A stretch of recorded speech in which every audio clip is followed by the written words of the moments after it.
Hi, Danica here, and in this video, we're gonna define your content and how each works.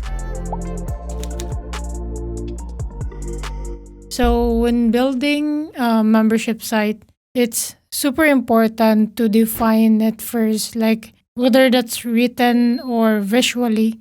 It will help you map out things for how you think you need it.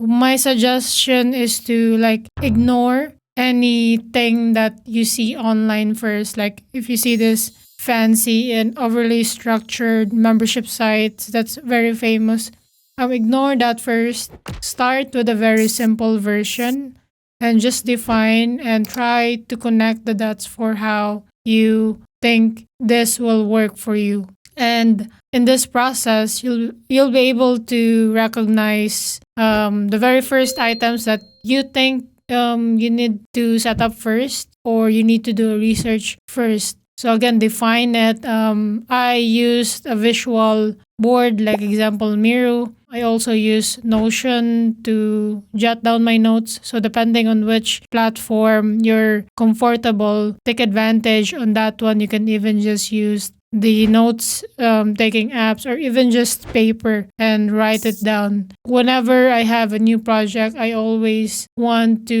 request this information from my client, whether they have already defined it from their end or the way they have envisioned it, especially if it's a freshly website that they haven't started yet. It's much easier if the project or if the client that I'm working with has already set up the website and just asking me to help them improve or restructure their content, because I can already see what what they were trying to do. But if it's like a fresh new build, again, having it defined visually will help you and whoever you'll be working with for that project. So let's do that for this case. And again, this course is very simple. I just want to make sure I highlight those important things that I've done in the Duolingo website that I have demonstrated in one of my YouTube video. In this course, we're gonna set it up from the ground so that you know how I did connect things and what are the possibilities that you could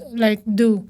And I may also give you other examples. Let's see how this course goes. But again, the very first thing that we're gonna do is we're gonna define your course outline.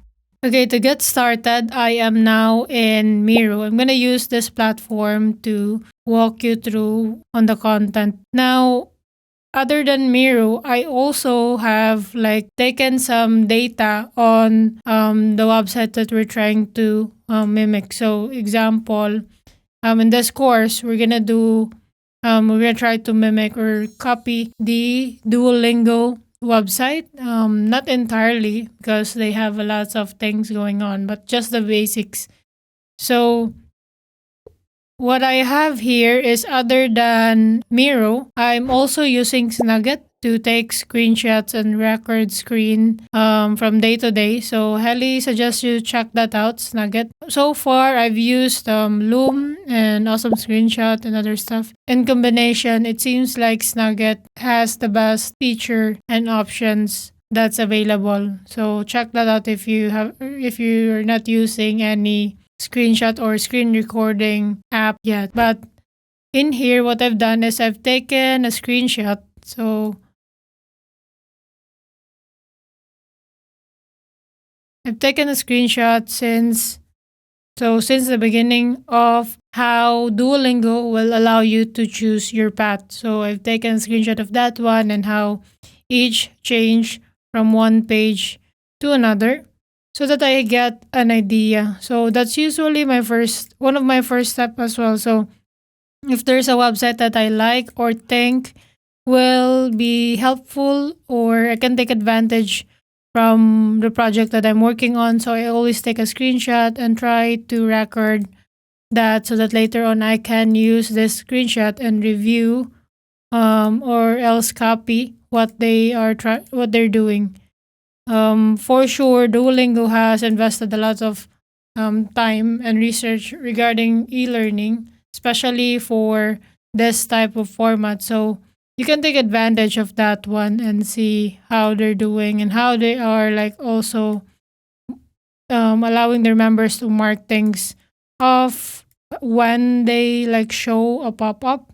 If they're like in a free trial, you could also see that this is how Duolingo offer the paid version if you are just getting started and you decided to just pick the free version. So the details like this will be very helpful. So again, take a screenshot and record that one. I also recorded um here a video version because there's some animation that maybe I can follow. I'm not yet sure, but I wanna record that because again later on when whichever project that I'll be working on, I'm sure this data will be very helpful.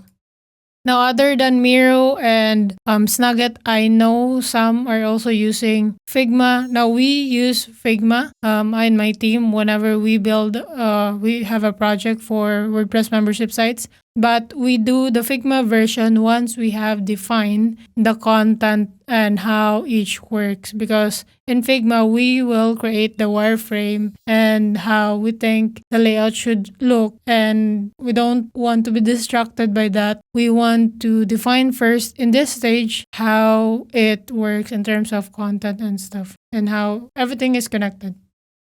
So this is the website that I demonstrated in YouTube, trying to mimic what Duolingo has. And let's just see what I've done and dissect what I did. But I know when I built this, I know that I first just want to copy the Duolingo site. And I also know that I need some levels in here. So I did that. So the very first thing, if I'm here, so I'm just gonna start with a blank one. So what I can do is I know that I'm gonna grab a shape.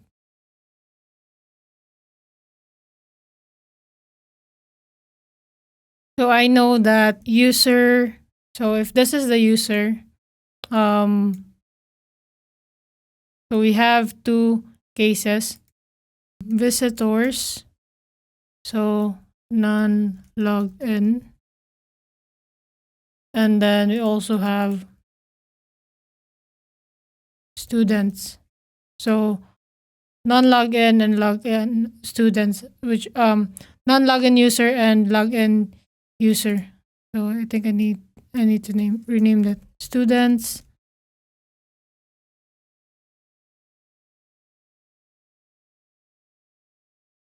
So we have two type of user here.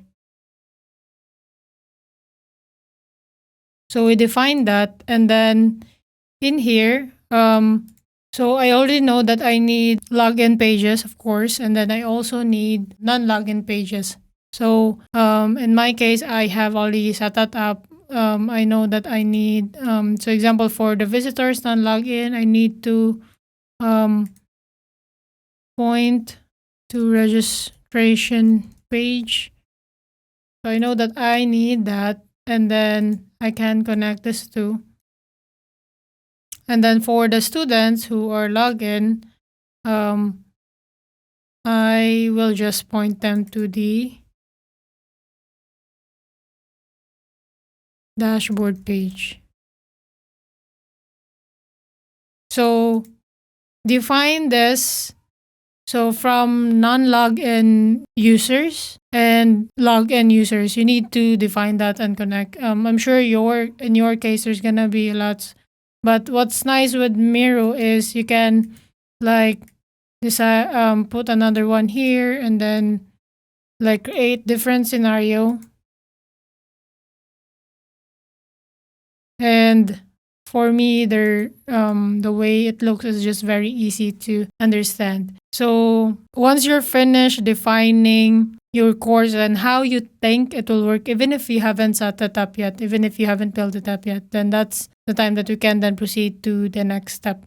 For this case, example for the non-login members, you may want to point them to first is a landing page, and then or directly to free resources where like a free sign up and then you just limit their login and as an exchange to their email. So different scenario. I may need to create a specific tutorial for how to define your course, especially if it's new, because there's a lot of things going on in this area. But this is usually what I do. I define it from non-logins to students. So from student, do you have some onboarding process for the new members? And then if they return, what's their process? Will they just be pointed directly to a dashboard, or do you have like a path where you want them to see their latest progress, or where else? So maybe you have a news area. So those kinds of data, you define it here. That's why Miro or whichever whiteboard platform that you prefer is very handy for this one. Again, you can do this in a paper,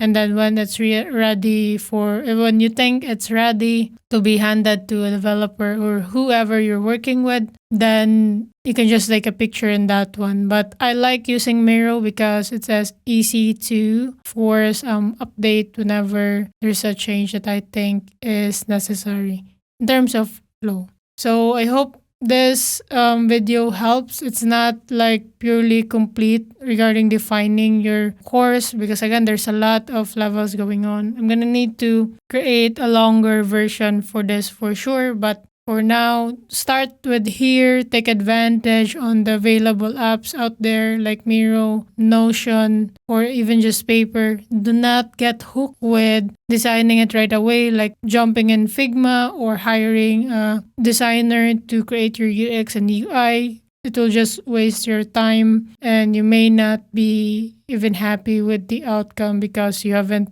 started with this process yet. So that's it for this video. I'll see you in the next one.